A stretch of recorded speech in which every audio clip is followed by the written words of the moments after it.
Human history seems as if it is one long tale of conquest, invasion, and rebellion.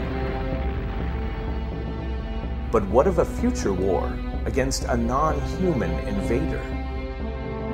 How would we respond to extraterrestrial weapons and attack strategies, or to the shocking devastation of the initial attack? What weapons and strategies would we have?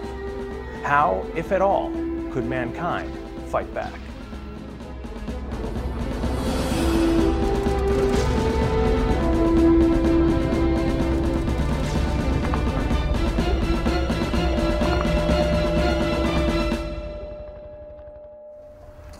What would society look like after we were crushed by an invasion?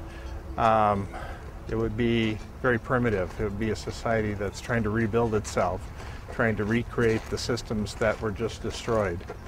Dr. Thomas Fry is the executive director of the Da Vinci Institute, a futurist think tank dedicated to spotting the major cultural, demographic, societal, and economic shifts of the future.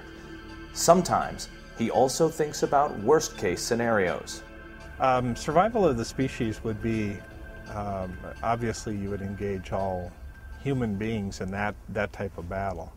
I mean, you all have to be on the same page. You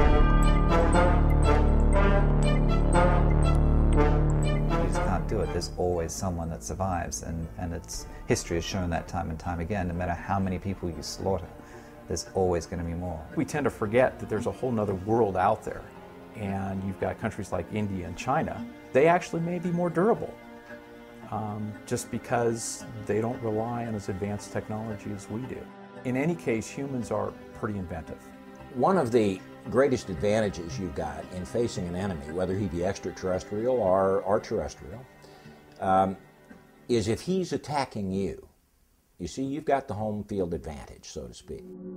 Even against the insurmountable odds posed by an alien invader, that very simple knowledge, the ability to adapt within a familiar environment, would play a pivotal role in man's counterattack. It's a common theme throughout the history of armed resistance. Leonidas and his 300 Spartans held off the Persian horde. Clearly, they made great use of terrain.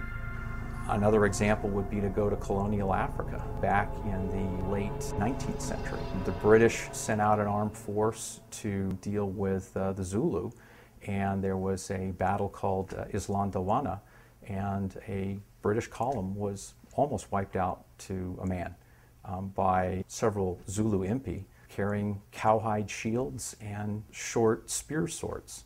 Use the environment against him. The environment itself, the initial, earliest primitive weapon. Can you throw rocks at him? Sure you can. Can you make sharpened stakes and foul them with fecal matter so that if he cuts or scrapes himself on it, he becomes a casualty? Sure you can. But where would the resistance begin? Most likely, Earth's defense would have to begin in centers of modern development, government, and mass population. In other words, cities.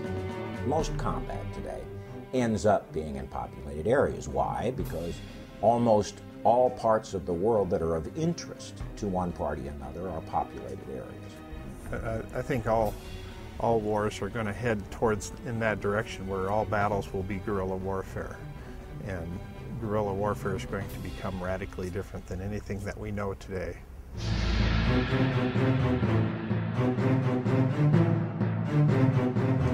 There's no doubt that next generation invading force is going to have advanced technology. Here, we're making the technological advances and research to make sure that we're ready for that next generation threat, no matter what it is.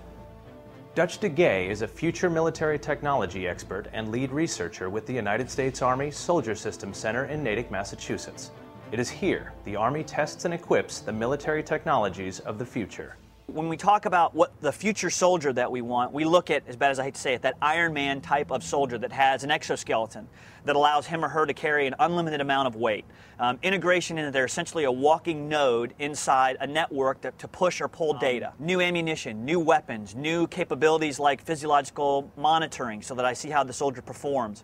Better night vision, better thermal imaging, those things that really make that next generation soldier the most lethal thing walking inside the battle space. The combat technology of the future is not only inspired by science, but also science fiction. the exoskeleton is a prime example. When the second Aliens movie came out, there's a specific rig that Sigourney Weaver got in that was an exterior powered system that was used to lift weight inside this futuristic space platform. The folks inside the Department of Defense went, that was a great idea, why can't we make that happen? So about 8 years ago, the exoskeleton program was started inside the Department of Defense, and to this day, we actually have 2 live exoskeleton prototypes that we're developing. So really, we always kind of lean toward the sci-fi realm to see potentially what could be our next generation soldier. We just now have the technological ability to catch up with what that sci-fi vision is.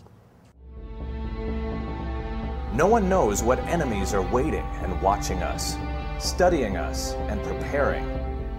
While experts consider the most severe of future possibilities, they also generally agree that an advanced alien force could just as likely focus on exploration as extermination.